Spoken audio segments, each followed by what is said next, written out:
throw away because my friends have my mane. I know from the title, Am I the Idiot? But please give me a moment. I just don't know how else to put it. I, 28-year-old male, have known my wife, 26-year-old female, for 10 years, together 8 and married for 5. My wife is a truly beautiful woman. She is naturally beautiful, not a blemish in sight. I do mean it in every sense of those words that she doesn't need any makeup. My problem is not the makeup itself, but what it is doing to her. She has a rare skin disease where she basically can't use any products on her skin, even some lotions. It causes her skin to break out into a rash, and her body, everywhere she puts the makeup or lotion, starts to swell up after some time. Basically, it looks like an allergic reaction, but isn't an allergic reaction according to the doctors. Even though it's not an allergic reaction, the doctors have told her not to use any products until they can determine what is the cause, because it is affecting her health. She has had this problem since she was a child. It's nothing new to her. In the last year, I had to rush her to the hospital 13 times because she keeps putting on the damn products, especially makeup. I don't care about the money, but I'm almost $40,000 out of pocket because of these hospital visits. My wife has gone to a shrink, therapist, and we have gone for counseling as well. There is nothing mentally wrong with my wife, according to the professionals. Her only reason as to why she keeps putting the crap on is that she likes how it feels and looks. I do get it in some sense, but it's affecting her health, and again, she doesn't need it. I have thrown out everything before, but she just goes and buys more. I can't take away her money or revoke access to my account because she uses her own money. Last Thursday was the worst I have ever seen. I came home from work and she was sleeping on the couch. Her face was swollen, almost double its size. I called an ambulance and she was rushed to the hospital. Again, she treated it as if everything is fine, but I'm done. I can't keep doing this. I know I suck for it, but I told her if she ever puts on makeup again before we know what is going on, I will divorce her. I do love her with everything I have, but I can't just keep watching her unalive herself.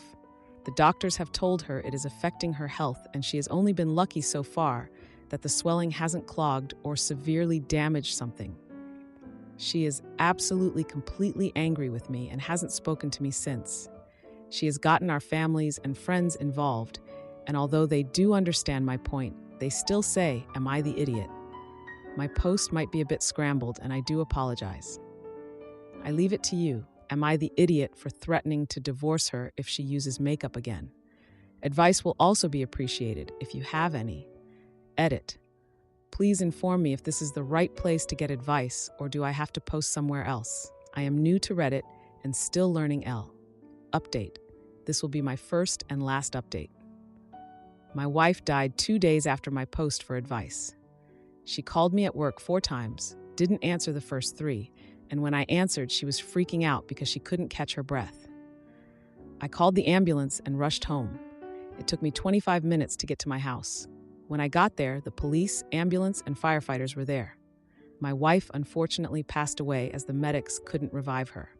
Now, for a few comments before the update. Comment 1.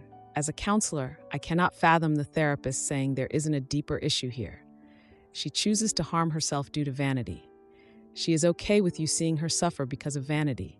She is wasting medical resources because of vanity. Something is not right here.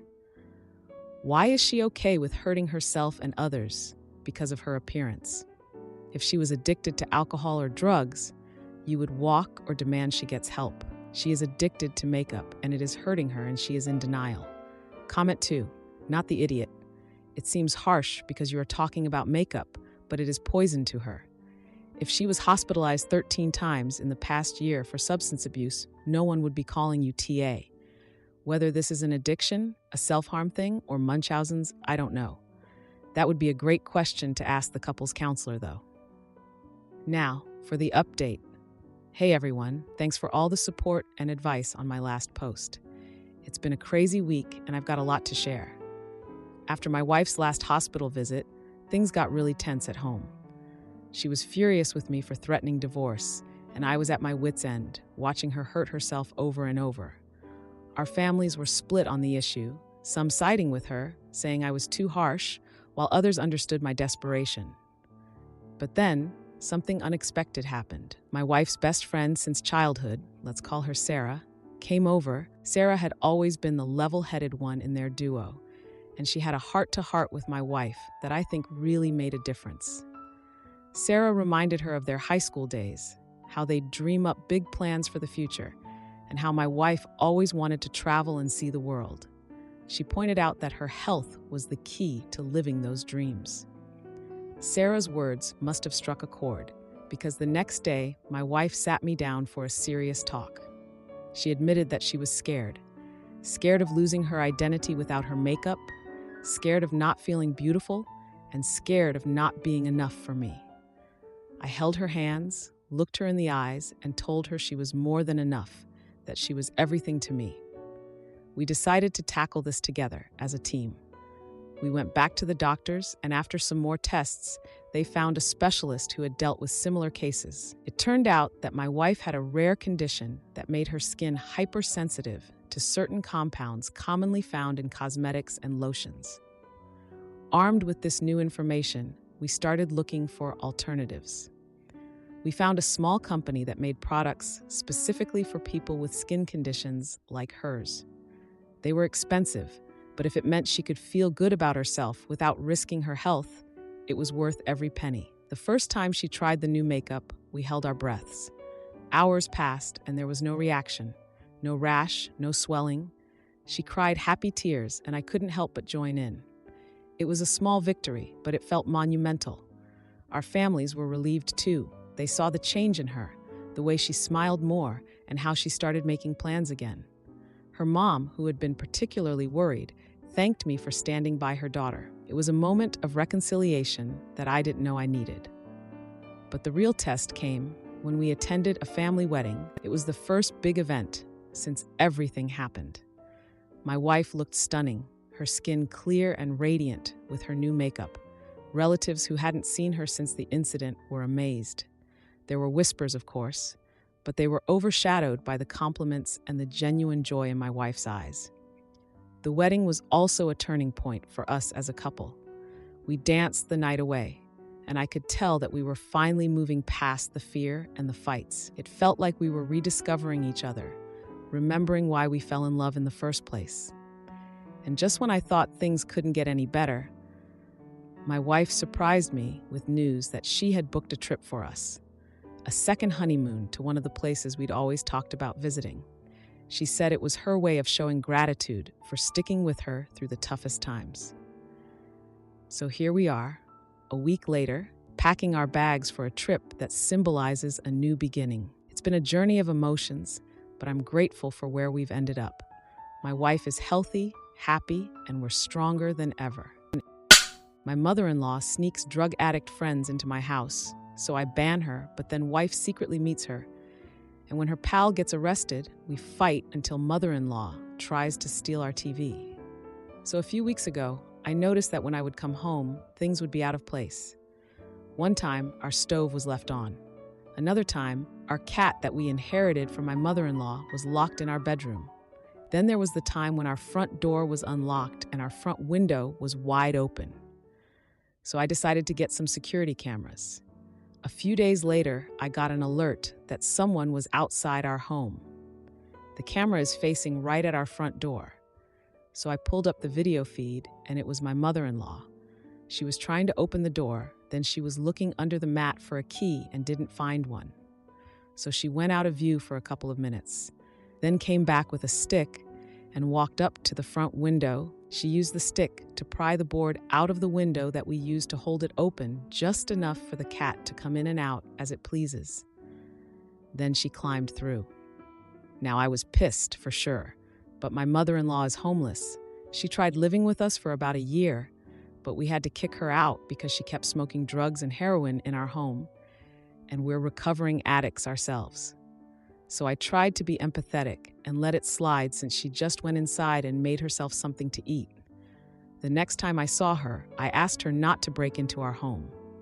She said okay, but of course she kept doing it. I held back because I didn't want to upset my wife. However, I reached my breaking point when I checked the cameras one day, and she had gotten inside through the window and let one of her addict friends inside. They were sitting at the coffee table, passing a drugs pipe back and forth. Meanwhile, our dog, who has seizures, is sitting right next to her in a cloud of smoke. I was extremely mad, and the next time I saw her, I told her she isn't welcome in our home anymore. She told me I was a jerk because she's homeless and a hypocrite because I used to get high too. That made me even more mad, and I didn't budge. My wife said she supports my decision, but I can tell it hurts her because she loves her mom. That's a big reason I let it slide so many times too. I don't want her to hurt, but I also don't want someone in our home who disrespects literally all of the boundaries we have set with her. So, what do you think? Reddit, am I the idiot? Update, I had a talk with my wife. We agreed that if she ever shows up without one of us there, we will call the cops. We also got a grip of cameras and a cat door that's installed through the wall so the windows can stay locked. We also are having a security system installed next week. If it's tripped, it will contact the local PD. I also talked to a cop friend of mine. He used to arrest me all the time when I was using, and we're now friends. And he said he will keep an eye on our place when he's in the area. So that's cool. He knows my mother-in-law and he knows the person she brought over, so we have that person's info as well. And we also are putting up a 7-foot steel privacy fence all the way around our property in the near future, complete with a gate. But that's not going to happen right away because it's going to cost more money than we can swing right now. All that being said, I think we will be okay. This show isn't completely over, and if anything else happens, I will do another update. Thanks, everyone. Now for a few comments before the update. Comment 1. She will bring more drugs friends and they will start stealing from you. My sister is a drugs addict. You need to have a good, long talk with your wife and then make it clear to your mother-in-law that if you see her going into your house again, you're calling the cops. Trust me, it will only get worse if you keep letting it slide. Comment 2. Keep your cat indoors all the time and completely secure your house. Indoor cats have significantly longer lifespans, so it is the best choice for your cat anyway. Now for the update. Hey Reddit, back again with another update on the mother-in-law situation. It's been a tense few months, and I've got to say, things have taken some unexpected turns. So, after my last post, we got the security system installed, and it's been working great. The cat door through the wall was a genius move, and our little furball loves it. The fence is still in the works, but we've got the funds sorted out, and it should be going up soon. Now onto the juicy stuff. Remember how I said my wife was hurting because of the whole situation with her mom? Well, that pain turned into a full-blown heartbreak. It turns out my wife had been secretly meeting with her mom, trying to help her get clean. She didn't tell me because she knew I'd be against it, given our history and the boundaries we set.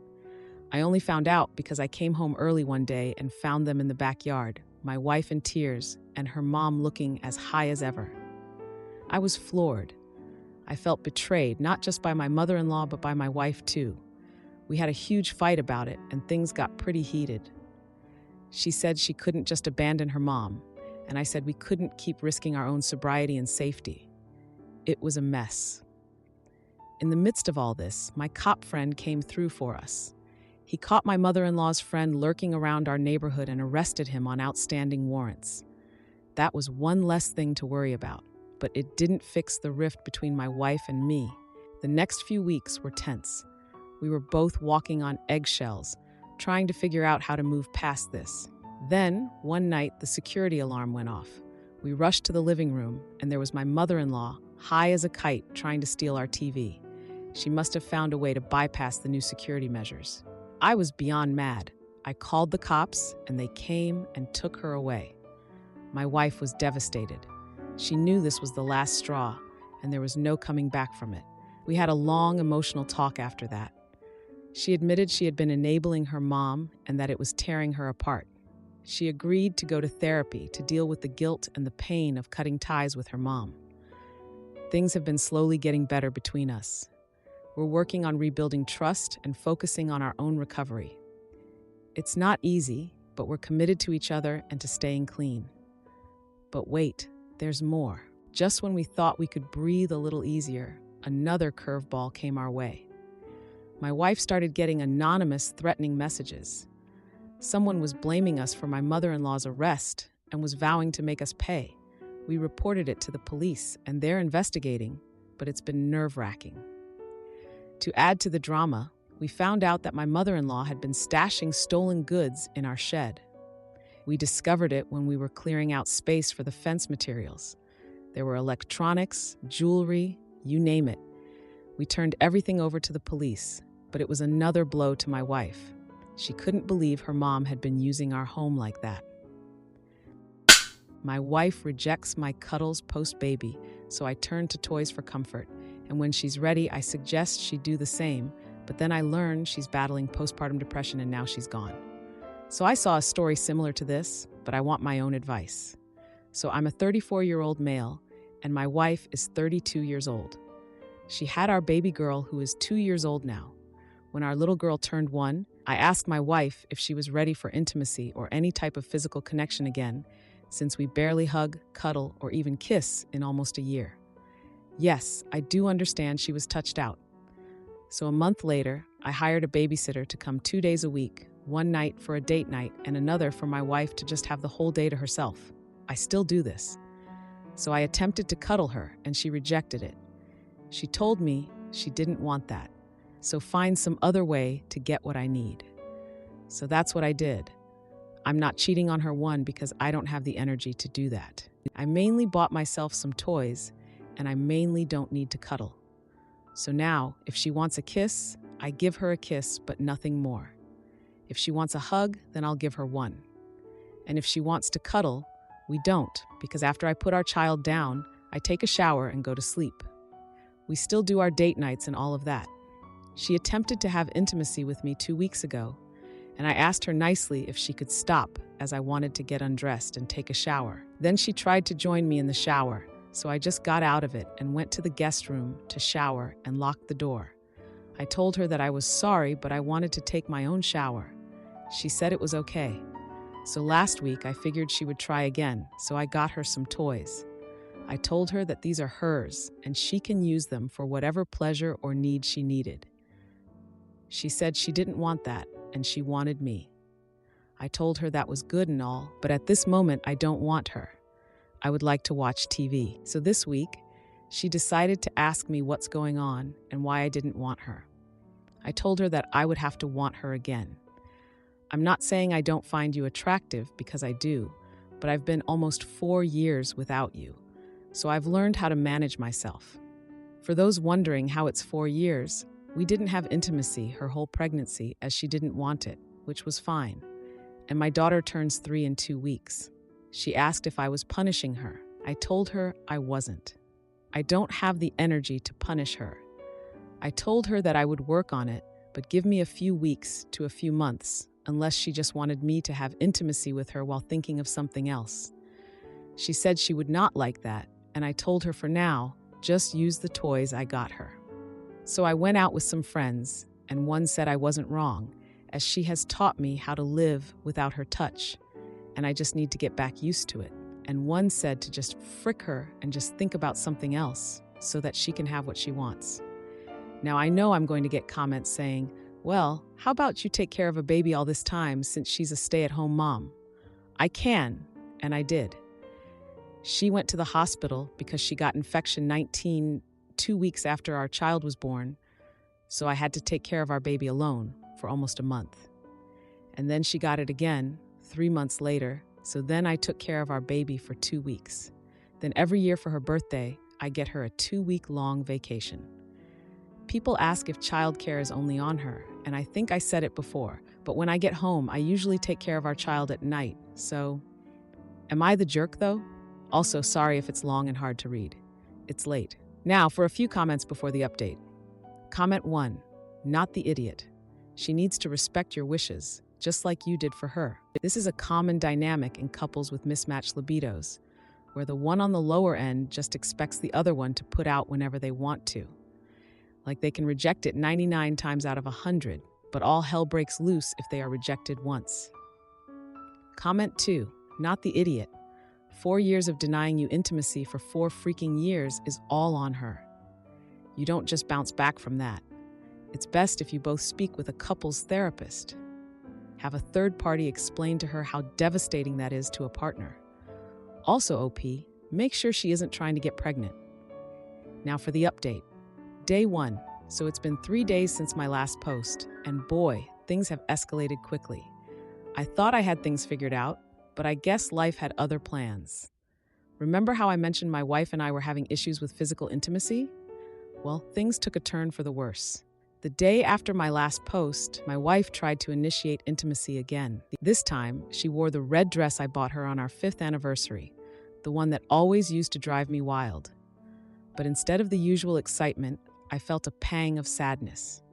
It was like looking at a photo from a happier time, knowing things had changed. She must have seen the hesitation in my eyes because she suddenly burst into tears. That's when the heartbreak hit me. She confessed that she felt like she had lost me, that the distance between us had grown too wide to bridge. I wanted to comfort her, but I was frozen, unsure of how to bridge that gap myself. Day 2. Yesterday, we had a confrontation that I never saw coming. My wife's best friend, who's known us since college, came over. She's always been like a sister to me, but this time she was furious. She accused me of neglecting my wife's emotional needs, of being cold and unfeeling. I was taken aback because I thought I was doing everything right by giving her space and time. The argument got heated, and in the heat of the moment, my wife's friend let slip that my wife had been seeing a therapist for the past year. She was struggling with postpartum depression, and I had no idea. I felt like I had been punched in the gut. All this time, I thought I was being patient, but I was just being oblivious. Day 3. Today, I came home early from work to find my wife packing a suitcase. My heart sank. She said she needed some time away to think, to figure out if our marriage could be saved. I watched as she struggled to close the suitcase, the same one we took on our honeymoon to Maui. Before she left, she handed me a letter. It was all the things she couldn't say out loud, her feelings of loneliness, her fear that I didn't desire her anymore, her guilt for not being able to reconnect with me sooner. She wrote about the nights she spent crying in the bathroom while I was asleep, thinking I didn't hear her. If you liked this video, you'll probably like these too. Also, while you're here, please consider subscribing. It's your support that keeps this channel alive and allows me to make better and longer videos. Have a great day.